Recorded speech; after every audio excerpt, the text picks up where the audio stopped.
I'm going to give you a quick tutorial on how to create your own past plan. So here's the deal. You've fallen behind and now you need to get caught up in your classwork. So how do you organize your work so you can get caught up, but you don't feel overwhelmed when you're trying to get caught up? Because you want to be successful and maybe you're falling behind in more than one class. Life is busy, so you're trying to make a plan where you can pass and get good grades on your assignments. So what you'll do is you can use this past plan template to build your own past plan. Now, you'll want to click here, and when you click here, you're going to see a list of assignments. So here's what you do. Look at a calendar, okay? And right now, let's say your goal is to be caught up before we get back from spring break. But you also don't want to work on the weekends because, you got to work on the weekends or whatever. So you want to write down, the first thing you want to do is, when do you want to be caught up by? So let's say you want to be caught up by March 28th. And today is, let's say you're watching this video on March 19th. So you have March 19th through the 28th to get caught up on your work.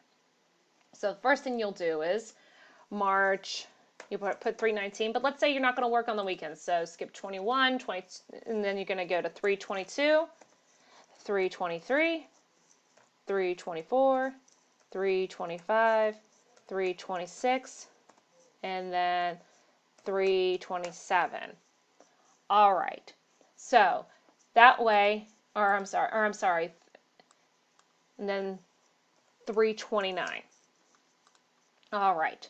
So you know that you've got 1, 2, 3, 4, 5, 6, 7 days between now and the beginning of the day we get back from spring break to get caught up on yourself. Because I'll just be honest with you, there's nothing due on that Monday after we get back on spring break. So you could use that day also to help you get caught up in British literature. Now, what? Let's say you. Let's just be honest. Let's say you stopped working in week 6. So now you have all of week 6, 7, 8, 9, and 10 to get caught up on. That's a lot of work to do. Now, let's just say week 7. All right. So we know so you would go to this and you'd hit copy paste. You got all these assignments. You know that you haven't done any of these. So we'll copy and paste all of these assignments.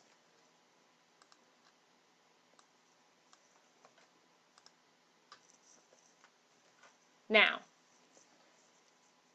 if you go through it and then all of a sudden you're like, oh yeah, I did that navigating digital information assignment. So I'm going to click here.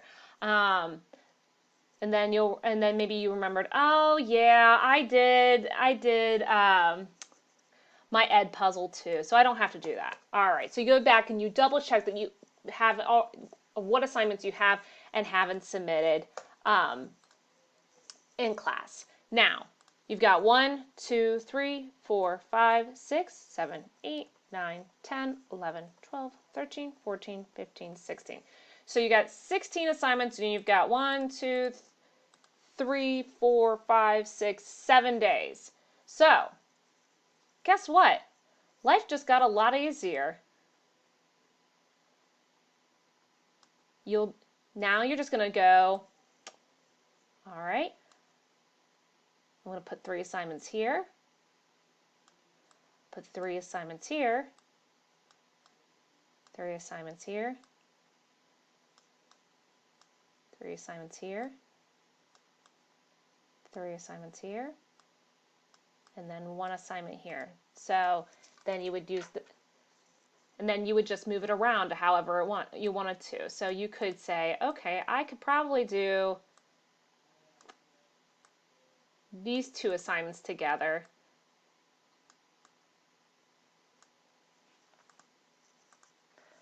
But maybe you know that you've got to work on the 24th.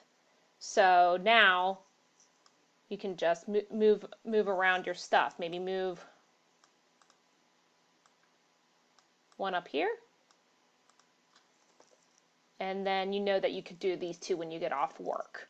Okay, so my point here is make a plan, find out what works for you, and then figure out when you want to be caught up in the class. So once you have that goal time that you want to be done with your work, put that on the chart and then find out what you need to do and divide it up evenly. So now that you're looking at this, you're looking at probably an hour's worth of work a day, maybe an hour and a half's worth of work a day, that you can easily manage, get caught up in class, do those readings, and then have hopefully what is a passing grade by the time we get back from spring break. If you have any questions, don't hesitate to ask. Thank you so much.